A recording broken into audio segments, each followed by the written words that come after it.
मानस के लंका कांड से रावण द्वारा श्री राम के लिए दृढ़ वचन सुनकर अंगद को क्रोध आना और अपना पैर रावण की सभा में रोपना और रावण का अहंकार तोड़ना। पिछले वीडियो में हमने आपको अंगद का रावण से यह पूछना कि जगत में कितने रावण हैं, उस पर रावण के तर्क देने की कथा सुनाई। आज हम आपको आगे की कथा सुनाएंगे। शंकर जी कहते हैं, हे पार्वती, अंगद के वचन सुनकर रावण क्रोधित होकर हाथ मलता हुआ बोला, अरे मूर्ख बंदर, जिसके बल पर तू कड़वे वचन बक रहा है, उसका बल बुद्धि प्रताप अथवा तेज कुछ भी नहीं है। उसे गुणहीन और मानहीन समझकर ही पिता ने वनवास दे दिया। उसे एक तो वह दुख, उस पर स्त्री का दुख, और रात दिन उसे मेरा डर बना रहता है।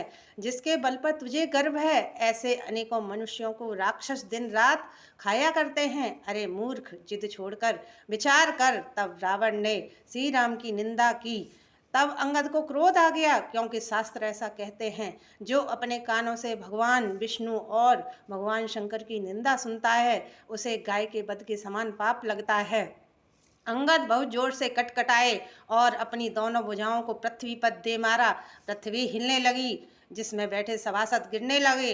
रावण गिरते गिरते संभला, उसके सुंदर मुकुट पृथ्वी पर गिर पड़े। कुछ मुकुटों को तो रावण ने उठाकर सिर पर रख लिया, कुछ मुकुटों को उठाकर अंगद ने श्री राम जी के पास फेंक दिया। मुकुटों को आते देखकर वानर भागे और सोचने लगे, क्या दिन में ही तारे टूटकर गिरने लगे, अथवा रावण ने क्रोध करके चार वज्र चलाए हैं, जो बड़े वेग के साथ चले आ रहे हैं। तब श्री राम जी ने हंसकर कहा, डरो नहीं, ये न तो उल्का हैं, न ये वज्र हैं, न केतु हैं, ना ही राहु ही है।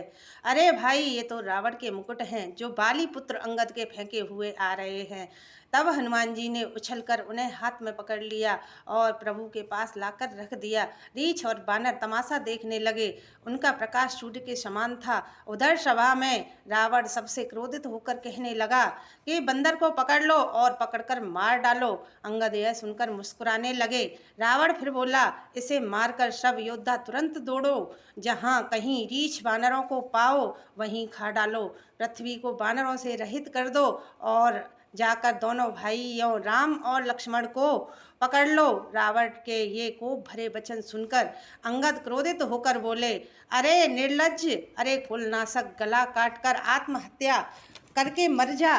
तेरा बल देखकर भी क्या तेरी छाती नहीं फटती? अरे स्त्री चोर, अरे कुमार्ग पर चलने वाले, अरे दुष्ट राक्षस, तू काल के बस में हो गया है। मैं तेरे दांत तोड़ने में समर्थ हूँ, पर क्या करूँ, श्री राम जी ने मुझे आज्ञा नहीं दी। ऐसा क्रोध आता है कि तेरे 10 मुखों को तोड़ डालूं और तेरी लंका पकड़कर समुद्र में डुबो दूं, पर दयालु श्री राम ने मुझे वैसी आज्ञा नहीं दी।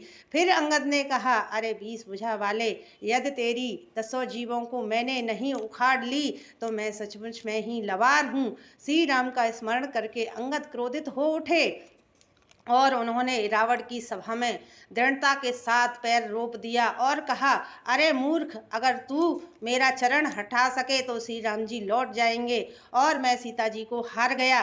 तब रावण ने कहा, हे सब वीरों सुनो, पैर पकड़कर बंदर को पृथ्वी पर पछाड़ दो। मेघनाथ आदि अनेकों बलवान योद्धा जहाँ तहाँ हर्षित होकर उठे। वे पूरे बल से उपाय करके झपटते हैं, पर पैर टलता ही नहीं। फिर सिर नीचा करके अपने अपने स्थान पर बैठ जाते हैं। करोड़ों वीर योद्धा जो बल में मेघनाथ के ही समान थे, हर्षित होकर उठे। वे बार बार झपटते हैं, पर बानर का चरण उठता ही नहीं। लज्जा के मारे सिर नवाकर बैठ जाते हैं। अंगद का बल देखकर सब हृदय से हार गए। तब अंगद के ललकारने पर रावण स्वयं उठा। जब रावण अंगद का चरण पकड़ने लगा, तब बाली कुमार अंगद ने कहा, मेरा चरण पकड़ने से तेरा बचाव नहीं होगा। अरे मूर्ख, तू जाकर श्री राम के चरणों को क्यों नहीं पकड़ता? यह सुनकर रावण मन में सकचाकर लौट गया। उसकी सारी श्री जाती रही। फिर वह सिर नीचा करके सिंहासन पर जा बैठा, मानो सारी संपत्ति गवाकर बैठा हो। श्री राम जी जगत भर की आत्मा और प्राणों के स्वामी हैं, उनसे विमुख रहने वाला शांति कैसे पा सकता है? फिर अंगद ने अनेकों प्रकार से नीति कही, पर रावण नहीं माना, क्योंकि उसका काल निकट आ गया था। शत्रु का गर्भ चूर करके रावण को श्री राम जी का फेस सुनाया और फिर वह बाली पुत्र अंगद यह कहता हुआ चल दिया। इससे आगे की कथा हम आपको अगले वीडियो में सुनाएंगे। अगर आपको मेरी यह कथा अच्छी लगी तो कृपया लाइक और कमेंट करना। जय सिया राम, जय हनुमान। श्री शिवाय नमस्तुभ्यम।